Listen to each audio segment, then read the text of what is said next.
Okay, well, my next guest started out making people laugh up in Boston and since become a regular at the Comedy Store in Los Angeles. And tonight he's making his first appearance on Nightlife. So please, big welcome for Barry Nightkrug. Well, I'd like to start out by reviewing my 5 years in comedy for you. Only take a second. I started out in Boston. First time on stage was late on a Tuesday night. Did very well. Everyone was laughing. Felt pretty good. Then somebody came up to me afterwards and said, "Yeah, but you don't work weekends." So after about a year and a half, I began to work weekends, feeling very good again. Somebody came up to me and said, "Yeah, but it's not New York."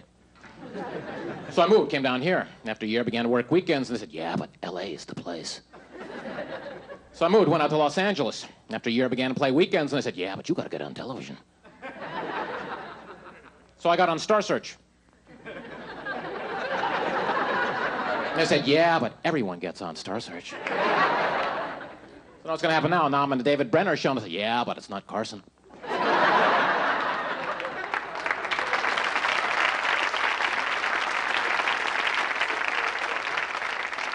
Then I'm going to get on the Carson show, and they'll say, "Yeah, but it's not like it used to be." Got to get in film, so I'll get a bit part in the film. They'll say, "Yeah, but it's not a lead."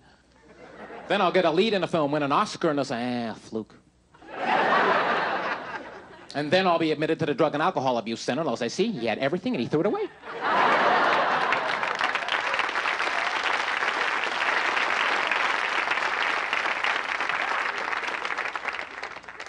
I did Star Search. I'm not sure if I like the idea of doing a minute and 45 seconds worth of material, then being labeled a loser in front of 22 million people.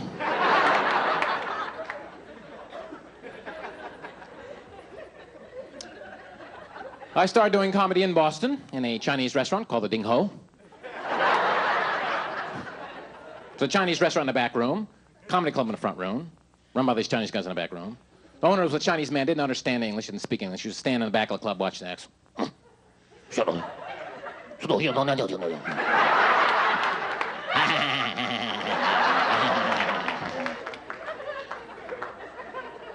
You like this guy? Like. We always had the same conversation. You pick a word out of my sentence and repeat it back to me. I went to New York for a couple of years. I got back. I said, "You know, I was just in New York, just got back." Back.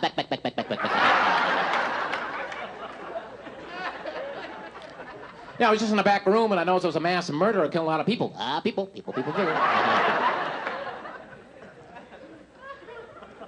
I was born in Los Angeles, and I moved to Europe when I was 12 years old. Well, actually, my parents moved. I just followed them. I didn't have too many options. "Barry, the family's moving to Europe. Now, you have a choice. You can come with us, or you can stay here alone and starve to death." I'll take the one with the food. So we moved to France first, and I had trouble picking up the language, so I used to fake it. Someone would ask me a question. I'd go, Je sais pas.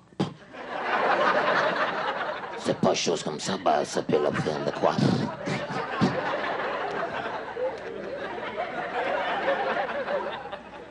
So I had a couple of problems. I couldn't speak the language, and when I did, no one understood me. So when I started doing these weird impressions, I'd be practicing the piano all day long. I'd come out of my room at night, and my mother would be entertaining. She'd say to me, "Barry, do that dog impression for the company." "Isn't he a talent? And he's only 18 years old." So I'd like to do this for you. Here's an old dog in a nursing home trying to bark.